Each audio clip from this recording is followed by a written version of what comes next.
Who gave Jacob for a spoil and Israel to the robbers? Did not Yahweh, he against whom we have sinned? For they would not walk in his ways, neither were they obedient unto his law.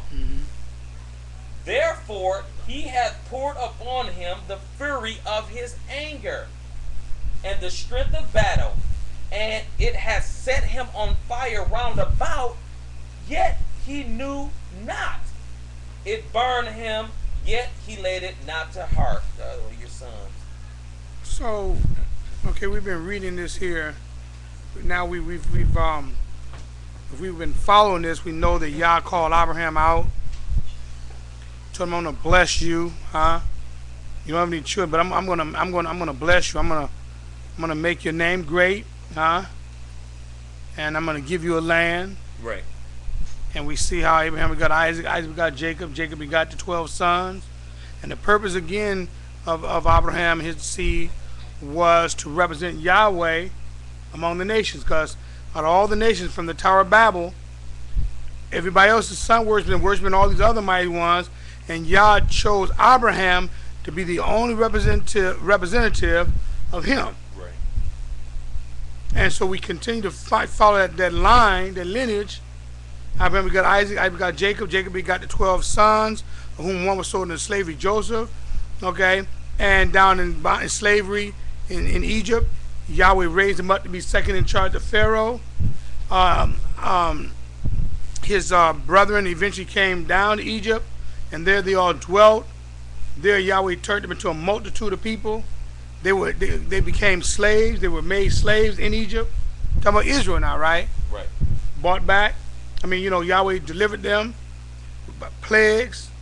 He delivered Israel out of the land of Egypt. Right.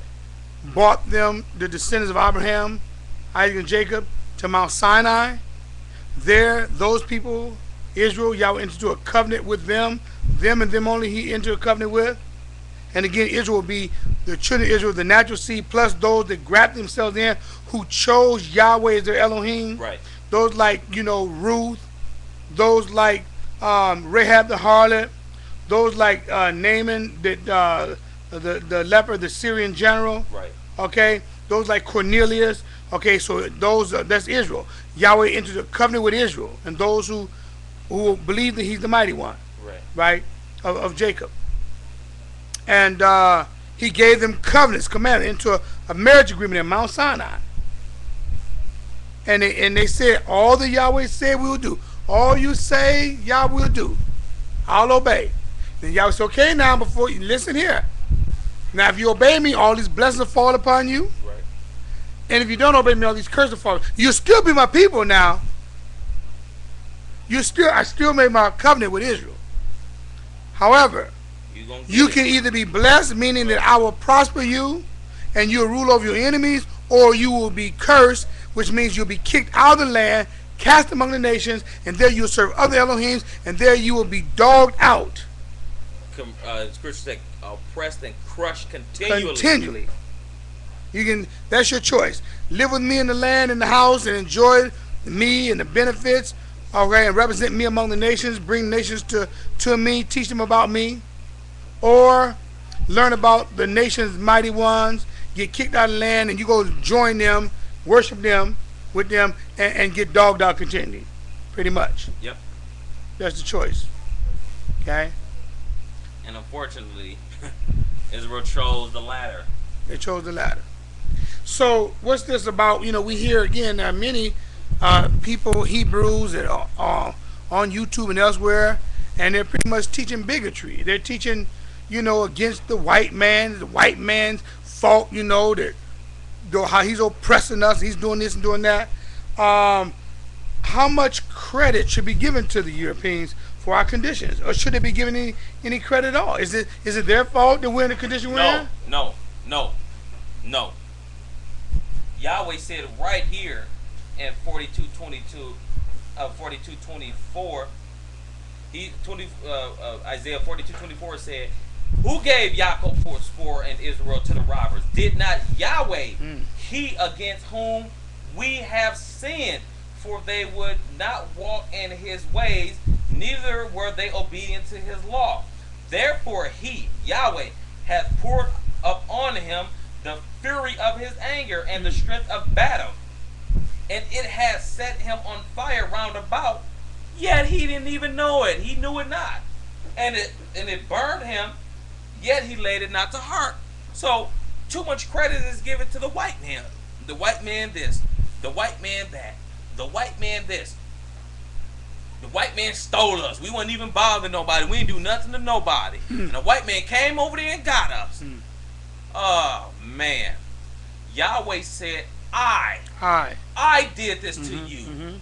We read, he said, I'm doing this to you. Remember, I am Yahweh, that is my name. Yes. I will not give my honor to another one. Right. I put the hurt on you. Right. So that you will return to me. You will eventually cry out and say, what's wrong? Yah, what is going on? Why is this happening to us? So the Israel cannot prosper unless they're in the land. They cannot prosper outside of the land. It's like a tree. If there's a tree, that's made for a certain yeah. Let's say that it's an apple tree. Okay, right.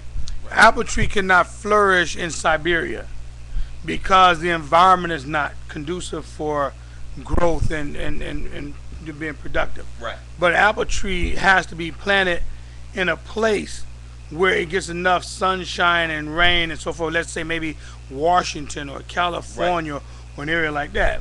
So that Israel as a nation cannot prosper, cannot flourish, cannot grow unless she is in her land. That's right. She cannot prosper. She's like a tree whose leaf withers away. So that the part of the curse is that Yah has removed Israel, right, from off the land. Yahweh did it. And he scattered us. He scattered us into all nations. But he uses other nations. Yah raised up nations as a whooping rod. So what is the remedy? The remedy is, again, Leviticus 26. Okay, you say, okay, we're the Hebrews.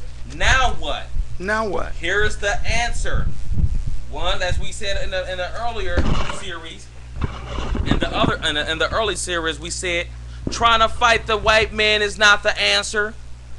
Picking up stones and getting guns and marching on Washington D.C. is not the answer. No. They talking about kill all white people. You cannot do that. It's, first of all, it's impossible. And also, it's against the Torah. It's against the Torah also. Everybody's we do know that there are powers to be that set up, of course, right, to oppress us. We know that there are people who are prejudiced and racist, they hate us. bigots, Right. We know that the Ku Klux Klan's alive, the Nazi groups are alive, and other groups are alive and well on this planet. Right. And so we know that. But we also Yah allowed this to happen. Yes. It is Yah, ultimately Yah saying, I'm a nurse and I study in biology. We know if you get a certain virus, this microscopic bacteria virus, into your body, it can produce a boil or something so hideous. Now you're looking at how can this thing become so hideous?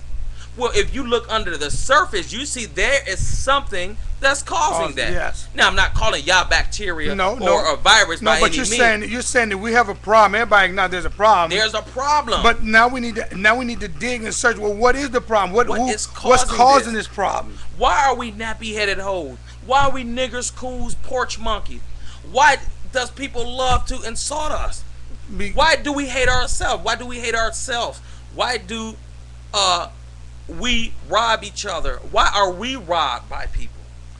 Is it because we're forsaking the covenant and the curses that we agreed to in the scriptures to our father, to Yahweh at Mount Sinai? That's right. That's falling upon us? Yes. Is it possible that the solution is, the promise that we turned away from Yahweh and the solution is to return to Yahweh? Do the opposite. Is it possible that because we disobey Yahweh's commandments that he scatters among the nations, and if we would only return to Yahweh, he would return us back to the nation where we can flourish? Is that possible? That's very possible. Let's look at this.